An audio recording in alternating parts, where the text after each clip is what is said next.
ci aspettiamo molto, secondo quello che dice il bifido da Ronaldo, del Grosseto, perché non si è accorto forse che il Grosseto a questo giocatore ha vinto il pallone Dio dell'oro. L'ha portato chi? Lui.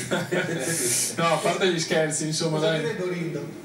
Ah, Ronaldo, non scopriamo mica ancora un ragazzo di qualità e quantità, signori miei. Non ce ne sono brevi linee, un ragazzo intelligente. Peccato che a volte, insomma, si lasci andare a delle ingenuatezze. Una definizione del tipico papà del gnocco, della figura che dovrebbe essere. E poi vorrebbe un memory, me l'ha detto vero signor Benini? Voleva sapere altre caratteristiche del memory. E se glielo regalano? Mi sembra. Allora, Beppe, prima della pubblicità.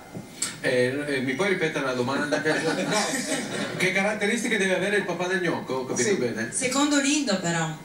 Ma il papà del gnocco deve essere un incontrista metodista, sicuramente deve piacere il gnocco ma anche la gnocca, cioè nel senso perché per fare di altri papini dei gnocchetti ci vuole anche la mamma della gnocca, insomma, diciamoci la verità perché non si può andare avanti solo col DNA maschile. Quindi insomma il papà del gnocco deve avere anche, deve essere più che longilino, deve avere una bella bolla davanti, diciamo una bella tartaruga rovesciata sul davanti e portare sicuramente tanta gioia ai bambini che sono all'asilo. Mi ricordo tra l'altro un episodio che io ero all'asilo, avevo una maschera da scimmia corrotta da una parte e la pistola da pirata che l'altra. Il papà del gnocco mi ha saltato via perché non sapeva dove darmi le caramelle.